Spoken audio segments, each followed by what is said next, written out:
Bonsoir, merci de nous rejoindre ici au complexe Moulay Idriss de Rabat, théâtre de joutes donc de cette fenêtre, troisième dernière fenêtre des qualifications à l'Afrobasket. On vous l'a dit hier, le Sénégal vainqueur de l'équipe du Rwanda s'est déjà qualifié, et même avant parce que le Gabon était battu par le Cameroun. Et bien deuxième sortie des Lions, nous sommes ici donc avec quelques Sénégalais. Abdou Diop que vous connaissez, c'est un Sénégalais qui vit au Maroc, il est là, il suit les équipes nationales de football, de basket, bref on se rencontre sur beaucoup de terrains. Comment vous voyez un peu l'équipe du Sénégal déjà qualifiée, mais qui est en train de dérouler actuellement face à l'équipe du Gabon, puisque nous sommes à la pause, 53 Sénégal, 34 Gabon. Bonjour Adama et bonjour à tous les téléspectateurs et téléspectatrices de 2S. Merci d'être là et de pouvoir toujours partager ces grands événements avec tous les Sénégalais qui sont au Sénégal et à l'étranger. Écoutez, je pense que les jeunes sont en train de vraiment d'être libérés parce qu'ils sont déjà qualifiés, donc ils jouent leur jeu, ils déroulent. On sent que ils n'ont pas le poids de l'enjeu, donc ils jouent leur vrai basket et ça marche, hein. Vraiment, on voit aujourd'hui une véritable adresse à 3 points qui était un point faible de l'équipe nationale du Sénégal. Aujourd'hui quand même les jeunes osent, assurent sur un certain nombre de 3 points. Maintenant il faut un peu plus de rigueur parce que c'est pas parce qu'on est qualifié qu'il faut aller vers le Hurrah Basket, parce que bon, tout ça c'est des préparations pour construire cette équipe. Donc oui, on a, je pense, une bonne ossature et surtout on voit que quand ils jouent libérés, ils sont assez plus à l'aise et ils laissent parler leur vrai basket. Alors, le Rabat hôte de cette fenêtre, Rabat qui va abriter d'autres compétitions de football féminin, mais aussi des jeunes, et aussi la CAN qui se prépare. Donc vous les Sénégalais vivant au Maroc, vous êtes heureux de recevoir très souvent les Sénégalais. Oui, de toute façon aujourd'hui, d'ici à 2030, qui est l'horizon de la Coupe du Monde, il y aura énormément d'événements sportifs que le Maroc va accueillir, hein.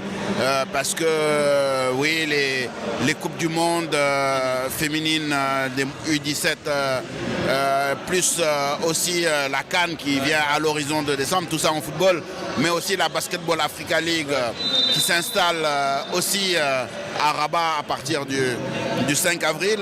Donc oui, le Maroc va, pendant les prochaines années, être vraiment un carrefour du sport panafricain et mondial. Et nous, on en est plus que ravis parce que ça nous donnera l'occasion de recevoir beaucoup de monde.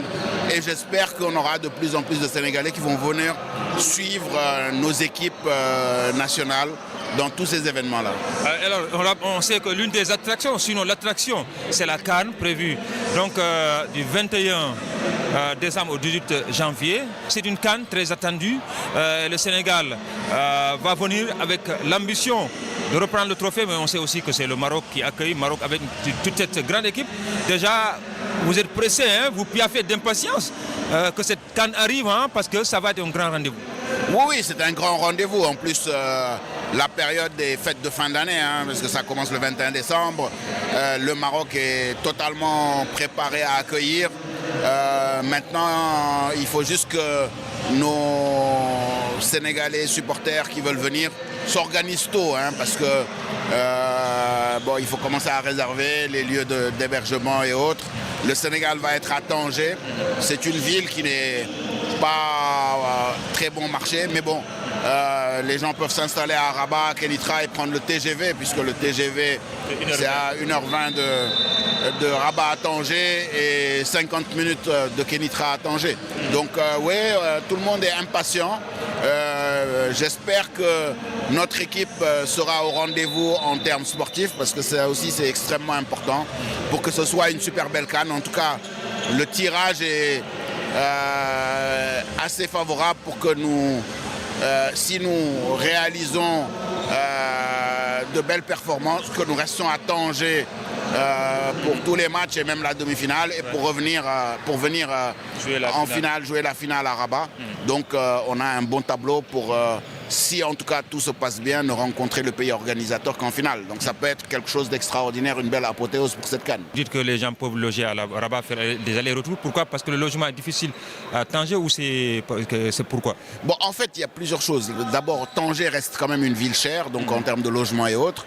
Et beaucoup de compétitions vont se dérouler à Rabat. Donc pour les grands amateurs de football, je connais mes supporters émérites du Sénégal qui suivent le Sénégal partout et qui suivent aussi d'autres matchs. Rabat est un bon compromis pour pouvoir être au cœur d'autres matchs et régulièrement aller voir les matchs du Sénégal. Donc voilà un peu. Et aussi pour, je suggère la fédération, pour tout ce qui est 12e Gaïndé et autres, de choisir Kenitra comme base, parce qu'en termes de coûts, en termes de trucs, c'est beaucoup plus favorable. Mais bon, je vais en parler aux autorités fédérales pour que vraiment, en tout cas,